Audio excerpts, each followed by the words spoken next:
बोले श्रीमद् भागवत महापुराण की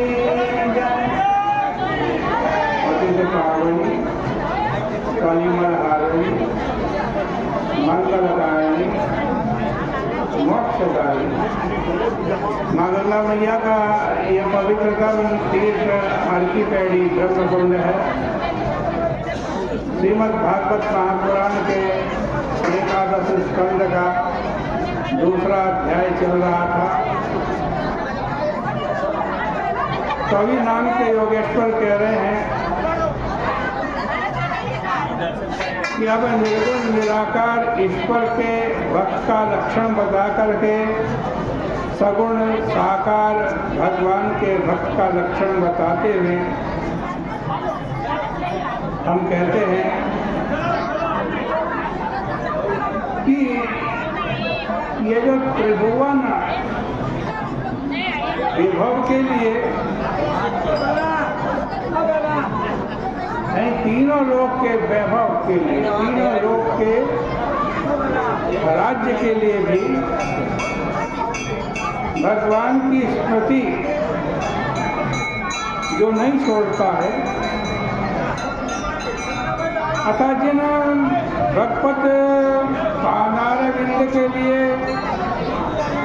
बड़े बड़े देवता और ऋषि मुनि व्याकुल रहते हैं, उससे लव निमेषार्ध भी विचलित नहीं होते हैं। वह श्रेष्ठ वैष्णव। देखिए, मैं आपको केवल स्मरण दिलाता हूँ, शिक्षण नहीं देता। नारे न तो शिक्षण। आप यह ध्यान रखें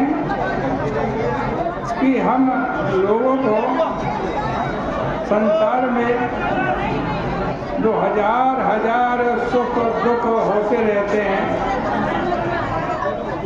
वे सब मन की कल्पना से ही होते हैं। इनको दूर करने के लिए किसी सच्ची दवा की जरूरत नहीं है।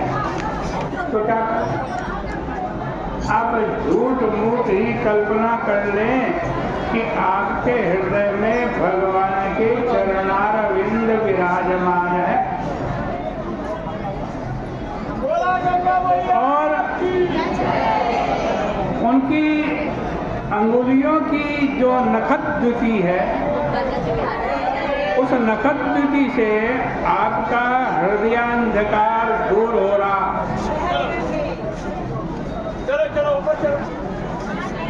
बस वे कल्पित चरणारविंद ही आपके दुख को दूर करने में समर्थ है। फिर आपके हृदय में यदि भगवान के सच्चे चरणारविंद स्थापित हो जाएं, तो कहना ही क्या। वे तो सारे पाप ताप को मिटा देते हैं।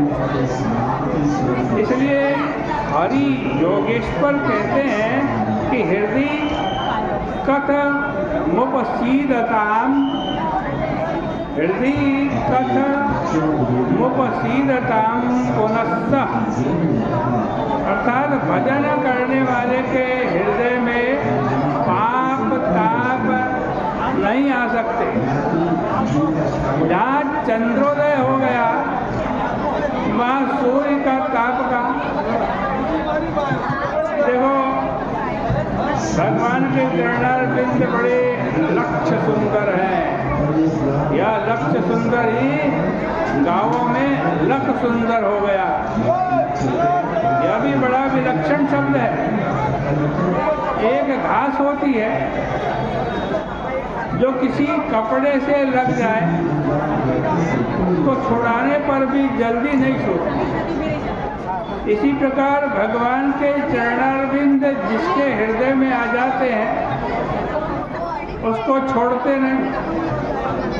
इसलिए हरि जी ने अंत में कहा विश्व जाति हृदयम न यस्य साक्षात्।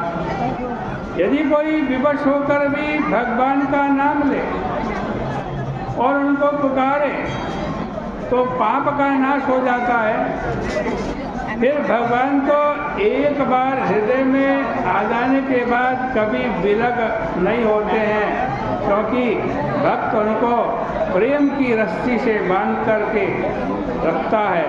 वास्तव में ऐसा पुरुष ही भक्तों में प्रधान होता है। इस प्रकार से श्रीमद् भागवत महापुराण के 11 स्कंद का ये दूसरा अध्याय भी यही परिपूर्ण होता है। कल को तीसरे अध्याय की चर्चा होगी। आज की चर्चा का यही विराम।